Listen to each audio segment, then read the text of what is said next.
শয়তানের সন্ধানে, যেটাকে মানে বলা হচ্ছে যে অপারেশন ডেভিল হান্ট। তো এই জন্যই নানা আলোচনা, এই 2 দিনে 2500-এর মতো গ্রেপ্তার।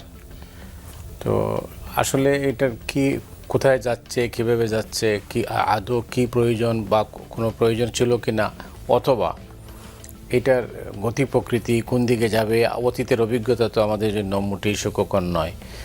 রতন ভাই, আপনাকে দিয়ে শুরু করি, আপনি কীভাবে দেখছেন? ধন্যবাদ। নামকরণটা খুব গুরুত্বপূর্ণ। জি। যদিও কাজটাকেই মানুষ গুরুত্ব দেয়, কিন্তু কখনো কখনো নামের একটা মাহাত্ম্য থাকে। নাম কখনো কখনো ইন্ডিকেট করে কি ধরনের কাজ হবে।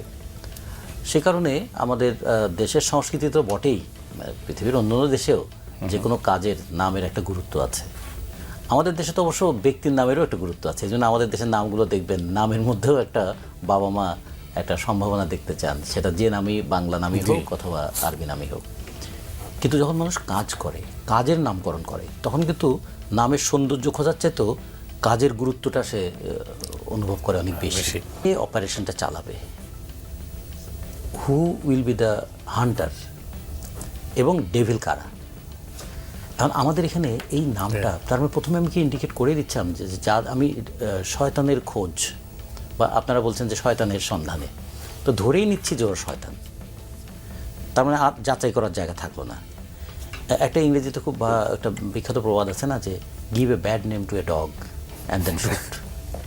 তার মানে কাউকে যদি একবার আমি বদনাম দিয়ে দিতে পারি, তাহলে তাকে মনে হয় হত্যা করার একটা জাস্টিফিকেশন তৈরি হয়ে যায়। মানে আগেই বলে নিলাম যে শয়তানকে আমরা মানে হান্ট করতে যাচ্ছি। আমরা কিন্তু শয়তানকে অ্যারেস্ট করতে যাচ্ছি না, ইট ইজ হান্টিং। এই শব্দটা আমার কাছে মনে হলো যে ইংরেজি এই শব্দ ব্যবহার করেছি আমরা ঠিক, কিন্তু এর মধ্যে একটা আতঙ্ক ছড়ায়। মানে একটা আতঙ্কটা কিন্তু শুধুমাত্র যে শয়তান বধ হবে এই আতঙ্ক না, এই এটার ব্যাপারে না। আতঙ্কটা হচ্ছে শয়তানের নামে শেষ পর্যন্ত অন্য কোনো কিছু হবে কি না। কারণ একবার আমরা অপারেশন ক্লিন হার্ট দেখেছিলাম, তাতে হার্ট কিন্তু ক্লিন হয় নাই, কিছু হার্ট অ্যাটাকের ঘটনা দেখেছিলাম, যে কিছু মানুষ হার্ট অ্যাটাক করে মরে যাচ্ছিল, সুস্থ সবল মানুষগুলো হার্ট অ্যাটাক করে মরে যাচ্ছে। আমরা তো গত 15টা বছর নানা ধরনের যে আন্দোলন করেছিলাম, তার মধ্যে একটা বড় আন্দোলন ছিল যে বাক স্বাধীনতা চাই, চিন্তার স্বাধীনতা চাই, স্বাধীনভাবে লিখতে চাই, আমি স্বাধীনভাবে বলতে চাই, আমার লেখা এবং বলার মধ্যে যদি ভুল থাকে সেটা কেউ ভুলটা ধরিয়ে দিক, এবং তার জন্য কোনো শাস্তি যদি আমার প্রাপ্য হয়, অবশ্যই আইনে যদি কোনো শাস্তি থাকে সে শাস্তি আমি মাথা পেতে নেব। কিন্তু আমি যে অপরাধ করি নাই তার জন্য যেন আমাকে শাস্তি দেওয়া না হয়। মুরগি চুরির অপরাধেও আমরা কাউকে অভিযুক্ত হতে দেখেছি, চামচ চুরির অভিযোগে অভিযুক্ত হতে দেখেছি। তো এই ধরনের ঘটনাগুলো আমাদের এখানে ঘটেছে। তো ফলে অতীতের স্মৃতিটা কিন্তু আমাদেরকে ভরসা দেয় না, বরঞ্চ ভীতি তৈরি করে যে আবার যদি যে একটা অনিয়ন্ত্রিত ক্ষমতার বহিঃপ্রকাশ ঘটবে কি, অথবা জবাবদিহিহীন আবার কিছু অত্যাচারের আমরা দৃষ্টান্ত দেখব কি, কিংবা আমরা যাকে শয়তান বলে মনে করছি অথবা যে কাজটাকে শয়তানি বলে মনে করছি, কাজটা যদি শয়তানি হয় সে কাজের বিচার হওয়া দরকার, এবং কাজের সঙ্গে যুক্ত তার যারা কিভাবে যুক্ত তার একটা বিচার হওয়া দরকার। মানে বিচারহীনতার জায়গায় যেন আর কেউ না যায়। যার যেটুকু অপরাধ, তার সেই অপরাধের আইনি কতটুকু শাস্তি আছে সেটা নিশ্চিত হোক। এটা হতে পারে গোটা দেশে আইন শৃঙ্খলা পরিস্থিতির অবনতি হয়েছে, অবশ্যই সেটা নিয়ন্ত্রণ করার দায়িত্বটা সরকারের উপর পড়ে, এবং একদিনের মধ্যে 2500 গ্রেপ্তার হয়ে গেল। তাহলে এই 2500 তো এই দেশেই ছিল, তা 6 মাসে কিন্তু তারা গ্রেপ্তার হয়নি। তখন তাহলে প্রশ্ন উঠবে, এতদিন কি শুধু অপারেশনটা করি নেই বলে গ্রেপ্তার হয়নি? তার মানে এতদিন কি তারা আমাদের প্রশ্রয় ছিল? এরকম নানা ধরনের কথার পিঠে কথা চলে আসে না। কিন্তু সবচেয়ে যে বড় বিষয়টা মনে করি যে আমরা অন্যায়কে দূর করতে চাই, কিন্তু অন্যায়কে দূর করার নামে কোনো আইনি অন্যায় যেন প্রশ্রয় না পায়। আইনি অন্যায় বলছে মানে আইন প্রয়োগকারী সংস্থা যেন অন্যায় করে পার না পেয়ে যায়। অনেক ওনার কিন্তু সংশয় দেশটা কোন দিকে যাচ্ছে, অতীতের অভিজ্ঞতা কিন্তু তিনি বর্ণনা করেছেন। আপনি কীভাবে দেখেন? ধন্যবাদ। আমি নিজে যেহেতু মানবাধিকার কর্মী এবং হিউম্যান রাইটসের পর আমার বেশ পড়াশোনাও আছে টুকটাক, তো আমি যে ব্যাপারটা প্রথমেই এই টাইপ রোমান্টিসিজম নামের চেয়ে আমি বরং কাজে অ্যাক্টিভনেস দেখতে পারলে বেশি খুশি হতাম। ডেভিল হ্যান্ড কথাটা যখন বলছে তার মানে আমার কাছে প্রথমেই যেটা বিবেচনার বিষয়, ডেভিল যারা তাদেরকে কি গ্রেপ্তার করা হচ্ছে? মানে আপনি যদি ইবলিসকে গ্রেপ্তার না করে এই ছোট খাটো কিছু শয়তানের পেছনে টাইম ব্যয় করে এইটাকে রোমান্টিক চরিত্র হিসেবে দেখানোর চেষ্টা করেন যে বিশাল বড় এফোর্ট নিয়েছি, সেই ব্যাপারটা আমার কাছে মনে হয় জাতির সাথে আরও একটা হটকারিতা হবে। তবে আমি এখনই একদম আশাহীন হয়ে যাচ্ছে ব্যাপারটা এরকম না। আমার কাছে মনে হয় এই ঘোষণা দেওয়ার পরে দুইটা কাজ হতে পারে। এক, আওয়ামী লীগের যারা যারা ছিল, যারা যারা এই বিগত 15 বছরে যত অন্যায়, নিপীড়ন, অনাচার যা যা করেছে তাদের সবাইকে যদি গ্রেপ্তার করে আইনের আওতায় আনা হয়, আমি কিন্তু টার্মটা দুইবার বলছি, পার্টিকুলার একটা ঘটনা আছে, গ্রেপ্তার করতে হবে এবং আদালতের মাধ্যমে তাদের বিচার প্রক্রিয়া শুরু করতে হবে। এইটা যদি হয় তাহলে এটা প্রশংসা করাবে। আর যদি এমন হয় এক্সট্রা জুডিশিয়াল কিলিং এবং এক্সট্রা জুডিশিয়াল টর্চারের দিকে চলে যায়, তাহলে এতদিনে যে ধরনের বদনাম হচ্ছে এর চেয়েও আরো বড় বদনাম ডক্টর মোহাম্মদ ইউনূস, এই সরকার এবং বর্তমানে দেশের ভেতরে যারা আছে তাদের সবারই হবে, এবং সেটার জন্য প্রস্তুত থাকতে হবে। কেন এই কথাটা বললাম? এই কথাটা বলে রাখাটা ভালো যে ছিল বিভিন্ন স্ট্রাকচারের ভেতরে 6 মাস পরে কি একটারও বাইরে থাকার কথা ছিল যদি ঠিকমতো অ্যাক্ট করা যেত?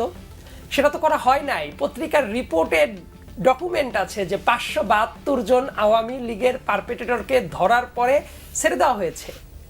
কোর্টের স্ট্রাকচারের ভেতরে তারা কোনোভাবে ম্যানিপুলেট করেছে, বের হয়ে গেছে, পুলিশকে ম্যানিপুলেট করতে পেরেছে, তারা বের হয়ে চলে গেছে। সো এই যদি আপনার অ্যাকশন হয় তাহলে সেই অ্যাকশনের পর সন্দেহ প্রকাশ করার বড় ধরনের একটা সুযোগ তৈরি হয়। আর একটা ব্যাপার এই জায়গায় বলে রাখাটা ভালো, এই ডেভিল খুঁজতে গেলে এই ডেভিল কিন্তু আশেপাশেই আছে।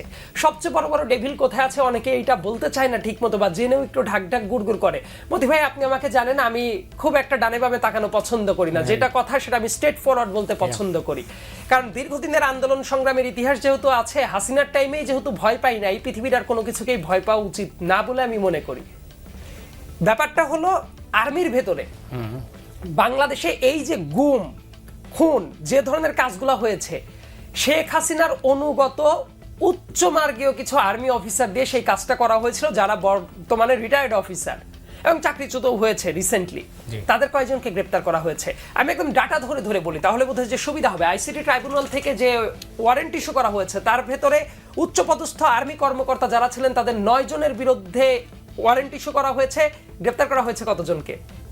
জিয়া গ্রেপ্তার আছে প্রথম থেকে, কিন্তু বাদবাকিগুলা কোথায়? দু একজন বাইরেও চলে গেছে in the mean time, officially আর আনঅফিসিয়ালি শোনা যায়। দেশের ভেতরে যারা আছে, এই যে দীর্ঘদিন ধরে জেনারেল আকবর, দেশের ভেতরে এই যে গুম খুনের যে মানে অবারিত সুযোগ তৈরি হয়েছিল, জেনারেল আকবর সেই জায়গায় ছিল না, তৌহিদুল সেই জায়গাতে ছিল না, সাইফুল্লাহ সেই জায়গাতে ছিল না, তাদেরকে কি গ্রেপ্তার করা হয়েছে? এদেরকে যদি আপনি গ্রেপ্তার না করেন তাহলে গুমের বিচার করবেন কার? শেখ হাসিনা এমন একটা নিকৃষ্ট প্রাণী ছিল, ইলিয়াস, সেই আমরা ছোটবেলার থেকে দেখতাম, টিভি খুলতাম, এমনকি ওই টাইমে আপনার টক শো, আমি খুবই ছোটবেলায় ছিলাম, আপনারাও সেই ইলিয়াস আলীর গুম নিয়ে অনেক আলাপ আলোচনা করতেন। ইলিয়াস আলীর শরীরটাকে যখন ভাসায় দেওয়া হয়েছে নদীতে, মানে মোটামুটি মেরে, এখন তো বোঝা যাচ্ছে তাকে মেরে ভাসিয়ে দেওয়া হয়েছিল, শেখ হাসিনার নির্দেশেই হয়েছে। হওয়ার পরে শেখ হাসিনা আবার ইলিয়াস আলীর ওয়াইফ এবং সন্তানদের পাশে ডেকে নিয়ে যে অভিনয়টা করছে, মানে চিন্তা করতে পারেন যে একজন মানুষ কি পরিমাণ নিকৃষ্টতম হলে, যার নির্দেশে মানুষকে খুন করে অনাচার করেছে, তার বাচ্চা কাচ্চাদের নিয়ে যে আবার এইভাবে নাটক করছিল। তো আর্মিদের কি বিচার হচ্ছে? তাদেরকে কি অ্যারেস্ট করা হয়েছে? অনেকে আবার বলতে পারেন যে তাদের তো কোথায় আছে, ক্যান্টনমেন্টের ভেতরে অ্যারেস্ট করা যায়। নো, এটা করা যায় না। তারা যে ধরনের অফেন্স করেছেন এই অফেন্সগুলোর বিচার আর্মি অ্যাক্টের মাধ্যমে করা যায় না। আর্মির তো আইন আছে একটা, সেই আইনের মাধ্যমে করা যায় না। এটা সুস্পষ্টভাবে নর্মাল যে আদালত আছে সেই জায়গায় করার বিধান, কিন্তু একজনকেও গ্রেপ্তার করা হয় না। এটা কেন গ্রেপ্তার করা হলো না? এই চপ্তাহ ঢাকঢাক গুড়গুড় না করে ডক্টর মোহাম্মদ ইউনূসকে সরাসরি গ্রেপ্তার করা উচিত। আপনি ডেভিল হান্ট তো শুরু করছে আপনার সরকার, তো এই আর্মিদেরকে কেন গ্রেপ্তার করা হয় নাই? আর্মি চিফের ইন্টারভিউ দেখি কয়েকটা পত্রিকায় এর আগেও 2-1 জায়গায় এসেছে, তাকে সরাসরি জিজ্ঞাসা করতে হবে এদেরকে কেন গ্রেপ্তার করা হচ্ছে না। এই প্রশ্নটার জবাব যদি আসে তাহলে বুঝতে হবে ডেভিল হান্টের কাজটা হচ্ছে। এবং আরো কিন্তু বটে, আরো লোকাল ইলেকশনগুলো রিগিং এর ক্ষেত্রে যেসব ওসি এসপি এরা ডিরেক্ট কন্ট্রিবিউট করেছে তাদেরকে পরে পদক দেওয়া হয়েছে, ঠিক ইলেকশনের পরপরই তাদেরকে পদক দেওয়া হতো। সো এই পুলিশদের কি বিচার করা হয়েছে? এমনকি থানায় গেলে এখনো পুলিশের নামে মামলা নেওয়া হয় না। এমন অনেক জায়গা আছে পুলিশ ডিরেক্ট গুলি করে মানুষ মেরেছে, সেই মামলাটা অন্যদের নামে হয়েছে, পুলিশের নামে মামলা হয় নাই। কতজন ওসি এসপি গ্রেপ্তার হয়েছে? একই সাথে সচিবালয়, সচিবালয়ের ভূত যদি না তাড়ানো যায় কোনো অবস্থাতেই এই দেশ আর ঠিক হবে না। সচিবালয় বাংলাদেশকে জাহান্নাম বানিয়ে ফেলেছিল। কতজন সচিবকে বহিষ্কার করা হয়েছে। 25 বছর চাকরি পার হয়ে গেলে তো যে কাউকে কারণ দর্শানো ছাড়াও তো চাকরি থেকে সাসপেন্ড ক্লোজ করে দেওয়া যায়। কতজনকে বের করা হয়েছে? তার মানে মোটা দাগে আপনি পুলিশ, আর্মি, সচিবালয় এদের যদি গণহারে যারা যারা অপকর্ম করেছে, ইনফ্যাক্ট বিচারপতি লীগ, নর্মাল বিচারকদের কথা আমি বলছি না, কিন্তু বিশাল বড় একটা অনাচারকে বৈধতা দিয়েছে বিচারপতিরা। সো এই কয়েকটা স্ট্রাকচার দিয়ে যদি আমার অপারেশন ডেভিল হান্ট শুরু হয়, তাহলে আমি মনে করবো ওইটা সত্যিকারের ডেভিল হান্ট, বাদ বাকিগুলো পরের হিসাব।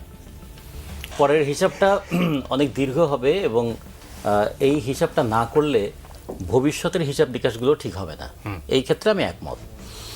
এই জন্য আমরা জানি যে দুটো শব্দ কিন্তু পাশাপাশি আছে, একটা হলো বিচার এবং একটা রায়। আমরা বিচার কথাটা যখন বলি তখন তার মধ্যে কিন্তু প্রথম প্রশ্নটা হচ্ছে বিচার, মানে আমি যাচাই করব আসলে সে কি অপরাধ করেছে, অপরাধের মাত্রাটা কতটুকু, সেই অনুযায়ী হবে রায়। ইংরেজিতে এই শব্দটা আছে জাজমেন্ট অ্যান্ড ভার্ডিক্ট। আমরা বিচার বলতে কিন্তু দুটোকেই বুঝি। বিচার করাটা কেন প্রয়োজন?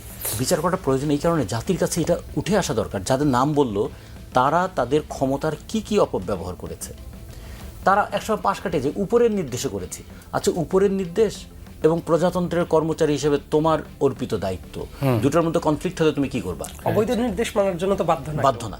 তাহলে এই যে উপরের নির্দেশ বলে উপরটা কত উপরে, এইটাই তো আমরা মানে খুঁজে পাই না অনেক সময়। এই যে উপরের নির্দেশের কথা বলে যে পার পেয়ে যাওয়া, এই পার পেয়ে যাওয়াটা একদিকে যেমন বিচারহীনতার সংস্কৃতি আছে, আর একদিকে পার পেয়ে যাওয়ার সংস্কৃতি আছে।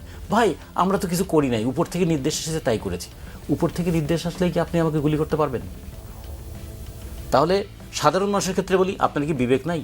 কিন্তু যখন সে ইউনিফর্ম পরে থাকে, যখন কেউ কোনো অফিসে থাকে, তখন সচিবালয়ে থাকলে তার কাজের পরিধি আছে, ইউনিফর্ম থাকলে তার ইউনিফর্মের ডিগনিটি আছে এবং রেসপন্সিবিলিটি আছে এগুলো, এবং আদালতে থাকলে